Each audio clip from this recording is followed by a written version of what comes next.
How to save items to wishlist on Shein application.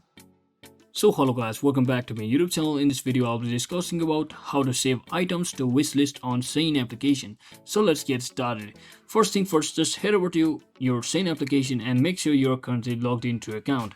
As you can see, I've already logged in with my account. Now simply head over to any of the products which you will want to add to your wishlist. So let's say I want to add this product over here.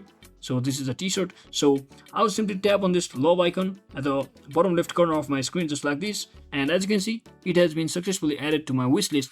Now to simply view my wish list, or if you also want to add more products to your wish list, let's say I want to add this product as well in my wish list. So I'll simply do that or repeat the same process.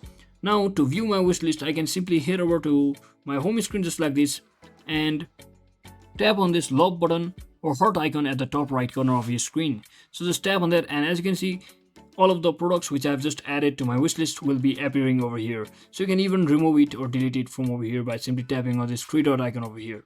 So that is it for today guys. Thanks for watching. Don't forget to like and subscribe. See you on the next one.